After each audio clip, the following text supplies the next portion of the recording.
ఆంధ్రప్రదేశ్లో గ్రామీణ ప్రాంతాల రూపురేఖలు మారిపోబోతున్నాయి. అక్కడ మౌలిక వసతుల అభివృద్ధి చర్యల్లో భాగంగా రోడ్ల నిర్మాణం, మరమ్మత్తు, అభివృద్ధి జరగబోతుంది. అందుకోసం సాస్కీ పథకం ద్వారా ఆంధ్రప్రదేశ్కు 2000 కోట్ల రూపాయల నిధులు సమకూరాయి. ఆ నిధులను సద్వినియోగం చేసుకుని ప్రజలకు పటిష్టమైన రహదారులు అందించే కార్యక్రమాన్ని కూటమి ప్రభుత్వం చేపట్టింది.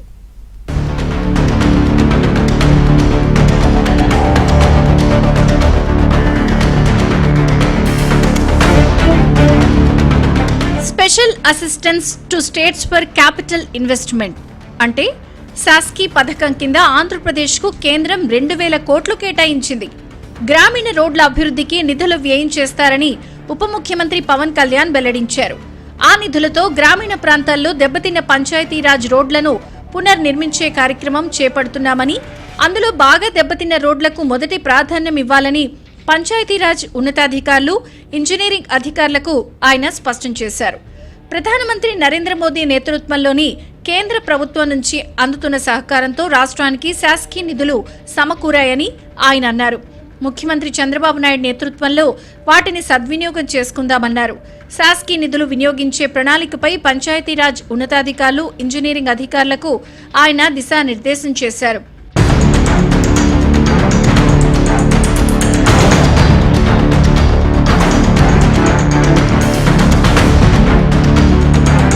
రాష్ట్రంలో రహదారుల నాణ్యత విషయంలో రాజీ పడేది లేదని డిప్యూటీ సీఎం పవన్ కళ్యాణ్ కుండబద్దలు కొట్టారు. కేంద్ర రాష్ట్ర ప్రభుత్వాల సమన్వయంతో ముందుకు సాగడంపై పవన్ హర్షం వ్యక్తం చేశారు.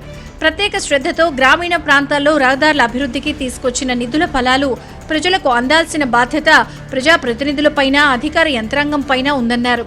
వాస్తవానికి ప్రతి నియోజకవర్గంలో రోడ్లు మెరుగుపడే విధంగా నిధులు సమకూరుస్తున్న ప్రభుత్వం ఎక్కడ నాణ్యత విషయంలో రాజీ పడకూడదని నిర్ణయించింది.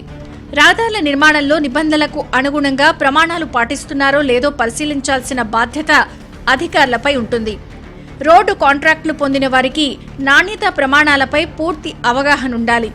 ప్రమాణాలకు తగ్గట్టుగా నిర్మిస్తున్నది లేనిది తనిఖీ చేయాల్సిన బాధ్యత అధికారులపై ఉంటుంది.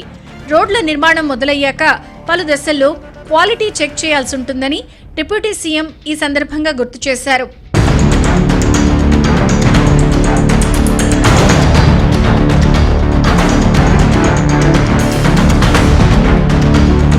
పైగా తాను కూడా నిపుణులను వెంటబెట్టుకుని క్వాలిటీ చెక్ చేస్తానని చెప్పారు. ఏ మాత్రం అవకతవకలు జరిగినా ఉపేక్షించేది లేదని పవన్ కళ్యాణ్ హెచ్చరించారు. ప్రజలకు పటిష్టమైన రోడ్లు అందించడం అవసరం, అనివార్యమని ప్రత్యేకంగా చెప్పాల్సిన పని లేదు. మౌలిక వసతుల కల్పనలో రహదారులు కీలకమైనవని గుర్తించాలి. సాస్కీ ద్వారా వస్తున్న 2000 కోట్లతో ప్రాధాన్యత క్రమంలో రోడ్లు నిర్మించుకునే అవకాశం వచ్చింది. ప్రత్యేకమైన ప్రాంతాల్లో, సందర్భాల్లో ఈ నిధుల నుంచి అభివృద్ధి కార్యక్రమాలకు ఖర్చు చేసే వీలుంది. పుట్టపర్తిలో శ్రీ సత్యసాయిబాబా శత జయంతి ఉత్సవాల సందర్భంగా అక్కడ మౌలిక వసతుల కల్పనలో భాగంగా పంచాయతీ రోడ్లు పటిష్టపరచాలని ప్రజాప్రతినిధులు, అధికారులు వివరించారు. అందుకోసం 35 కోట్లను ఈ నిధుల నుంచి వెచ్చించాలని ప్రభుత్వం నిర్ణయించింది. అలాంటి కీలకమైన అభివృద్ధి పనులకు సాస్కీ నిధులు ఎంతగానో తోడ్పడనున్నాయి.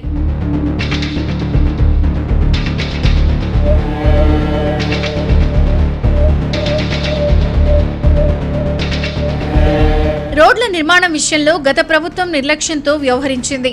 వివిధ మార్గాల్లో రాష్ట్ర అభివృద్ధికి కేంద్రం నుంచి నిధులు వచ్చే వెసులుబాటు ఉన్నప్పటికీ దాన్ని విస్మరించింది. కూటమి ప్రభుత్వం కేంద్రం సహకారంతో ఎప్పటికప్పుడు రాష్ట్రంలోని వివిధ అభివృద్ధి పనులకు కేంద్రం నుంచి నిధులు అందుకుంటోంది. నిధులు పొందటంలో, వాటిని వినియోగించే ప్రక్రియలో ముఖ్యమంత్రి చంద్రబాబు నాయుడు ఎప్పటికప్పుడు తగిన సూచనలు చేస్తున్నారు.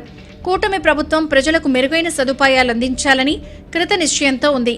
ఇందులో అధికార యంత్రాంగం కీలక భూమిక పోషించాలని డిప్యూటీ సీఎం పవన్ కళ్యాణ్ తన సమీక్షలో సూచించారు.